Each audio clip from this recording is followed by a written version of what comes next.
So when it comes to naturally healing eczema, dermatitis, psoriasis, or rosacea, how important and how much focus should you put on the cleansing, detoxification, and autophagy aspects of the healing process? For those of you who are new to this channel, thanks for showing up. My name is Rob Stuart. I'm a skin health coach. I've been focusing on helping people with eczema, dermatitis, and psoriasis, rosacea for over a decade now. I've worked with over 3,000 clients. So welcome to the channel. If you need implementation help figuring out how to heal your skin, please check out the links in the description box. We are here to help. So how have you seen in your clients, in your history, dude, like taking this one-on-one thing? Like, I know I heard you saying this a lot, but like really like how adapting this cleansing is, like how important or significant, and what advice will I get from you about this?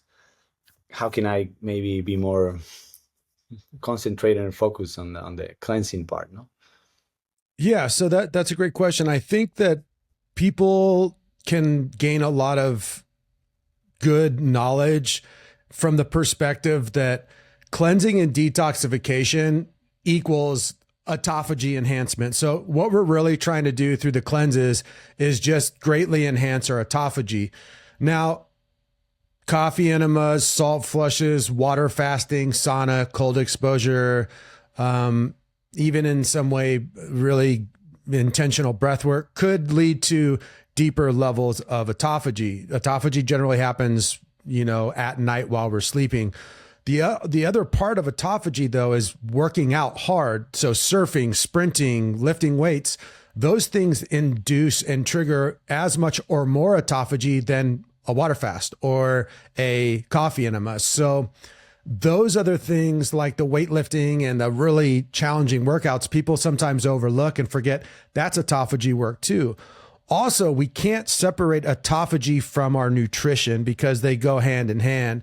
So a clean, customized diet that doesn't create inflammation or trigger you will also be a huge aspect of cleansing, detoxification, and autophagy, because it's allowing your filtration system to not have to deal with shitty food and dealing with the toxic load from bad food.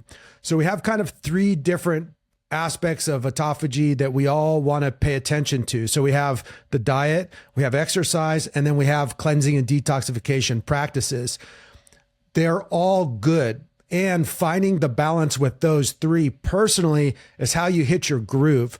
If you're someone who leans more towards water fasting, and that's something that you love, the meditative and spiritual aspect of it, great. Do it as much as you want to. Do a 24-hour water fast every week. But here's the thing. Make sure with your biomarkers, so your body signals, your sleep, your sex drive, your hormones, your digestion, your mood, your energy, your workouts isn't suffering from the water fasting. Because sometimes people will water fast too much and then they don't get enough calories and nutrients and nourishment, and it starts to dilute their body.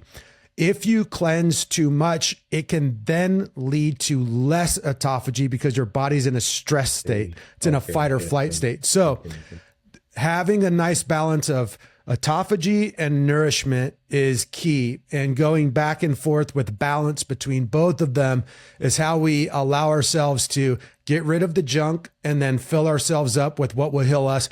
Get rid of the junk, fill ourselves up with the good nutrients that are going to keep our healing and the customization of the diet moving forward. So you really are in a cool place where once you understand all these tools, you can make it so that it's the easiest for you. I would always ask myself, what do I enjoy doing? If I don't enjoy doing a coffee enema or a salt flush, I might not ever do them at all. What's the point? I can facilitate cleansing and detoxification in many other ways. On the other hand, if I hate water fasting or intermittent fasting or any type of calorie deprivation, hey, then saunas and cold exposure and rebounding and lymph massage and working out and getting my diet really perfect might be a easier or better way for me to focus. So knowing what works best for you and then creating the healing lifestyle that is actually easy and fun, that allows you to do the things you want to do, that's what makes it possible to be consistent long enough to make this thing work. Great. That's great to hear, because I feel like sometimes I just have this idea of like I needed to include it, no? And like, okay, let's just give an example. It's like okay, tomorrow is gonna be the day, you know. But then the last 3 days, you know, you've been surfing, you wake up at 4 a.m. and then you go basically surf fasting, you know, maybe you eat a banana or something, and that's it. And then I just have breakfast like 10 minutes ago, right? And then you're eating a lot and you're doing other exercise, and then the day that I want to fast, then I'm hungry, you know? So, so I'm like, maybe I'm just like, and then but so I think here you, it just make me, maybe I'm adapting a little bit, but it's like not, maybe not seeing it like as like week by week, but more like a kind of like a momentum where everything just fits, and there's a momentum where I need to like really just, I feel sometimes guilty that I'm being hungry because I'm like, oh, because of the benefits of the fasting and stuff. And maybe I'm overthinking, overvaluing these, and not the body, you know, the body communication, no? So that Yeah. that's good. So something that I could probably speak on, because I know you a little bit, is you have a spiritual energy. You know, you're very mindful. This thing isn't just about, you know, eating the right food. It's Yeah, deeper for you. yeah, And yeah, many people that are similar to you, like me, we have somehow taken on certain beliefs from our communities, you know, like um, plant medicine and water fasting, good, eating food, bad, you know, and it's yeah, yeah, just yeah. not that way. So what I'm saying is sometimes we have to let go of everything that we're believing. I'm not someone who likes to have any beliefs. I just like to have experiences and wisdom, and then this is the black and white data. So instead of believing a program, even if it's from healthy, healing people, that food is bad, food is life. Food is everything. Like the Yeah, right food will set you free. of course, of So course. cleansing and detox has its place too, but we have to be careful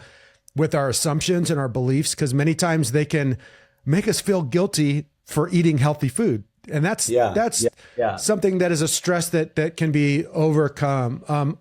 Also, just to play devil's advocate, when we have that deep intuition or that deep emotion of guilt, we can also listen to it and explore it. Why am I feeling this way? What's the root of this?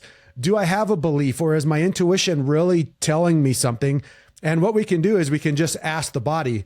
We can say, I'm being drawn to fasting, so I'm going to do a 3-day water fast. I'm going to ask my Just body go if for it it. really likes it. Go for it.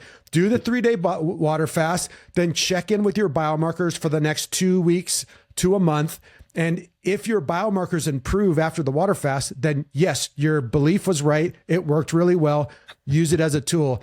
But if you do a water fast for 2 or 3 days and then for a month afterwards you don't feel right, guess what? Water That fasting wasn't for isn't you. for you. Yeah, yeah. Cool, cool. No, thank you for that, dude. They definitely have a little bit of more perspective on how to approach that.